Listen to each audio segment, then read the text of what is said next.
ഇൻഷാ അല്ലാഹ് അടുത്ത 2026 സമസ്ത സെന്റിനറി ലോകത്ത് മറ്റാർക്കും കാഴ്ചവെക്കാൻ കഴിയാത്ത അത്രയും വലിയ പ്രകാശം 100 വർഷങ്ങൾ കാഴ്ചവെച്ചുകൊണ്ട് ഒരു ഭിന്നിപ്പില്ലാതെ അടിപ്പറതറാതെ ആശയവൈകല്യമില്ലാതെ മാറ്റത്തിരുത്തലുകളില്ലാതെ സമസ്ത വരക്കൽ മുല്ലക്കോയ തങ്ങൾ എന്തൊരു ലക്ഷ്യത്തിൽ സ്ഥാപിതമായോ അതേ ലക്ഷ്യത്തിൽ നിന്നുകൊണ്ട് മഹാനായ സുൽത്താനുൽ ഉലമ, മഹാനായ റഈസുൽ ഉലമ, മഹാനായ താജുൽ മുഹഖിഖീൻ ശൈഖുന കോട്ടൂർ ഉസ്താദ്, മഹാനായ ഈ പണ്ഡിത നേതൃത്വം നമുക്ക് സമസ്തകളുടെ ജംഇയ്യത്തുൽ ഉലമ എന്തൊരു ലക്ഷ്യത്തിലാണോ സ്ഥാപിതമായത് ആ ലക്ഷ്യത്തിൽ ഇന്നും പ്രവർത്തിക്കുന്നത്.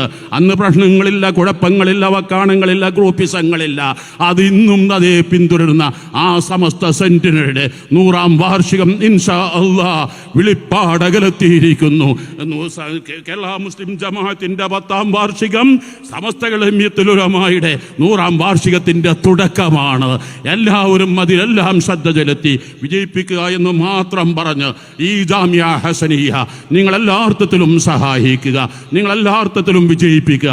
ഇൻഷാ അല്ലാഹ് ജാമിയ മർക്കദു സഖാഫത്തി സുന്നിയിൽ ഖത്മുൽ ബുഖാരി ഇൻഷാ അല്ലാഹ് വരുന്ന 15, 16, 17 തീയതികൾ നടക്കുകയാണ്. എല്ലാവരും അത് വിജയിപ്പിക്കുക. അൽഹംദുലില്ലാഹ് മഅദിൻ ഗ്രാൻഡ് മസ്ജിദ് വളരെ വിപുലമായി ഇൻഷാ അല്ലാഹ് അതിൻ്റെ സമർപ്പണം ഫെബ്രുവരി 20 നടക്കുന്നു. ലോക പണ്ഡിത നേതൃത്വങ്ങൾ സംബന്ധിക്കുന്നു. എല്ലാം വിജയിപ്പിക്കുക എന്നാവശ്യപ്പെട്ട അസ്സലാമു അലൈക്കും വറഹ്മത്തുള്ളാഹി വബറകാതുഹു.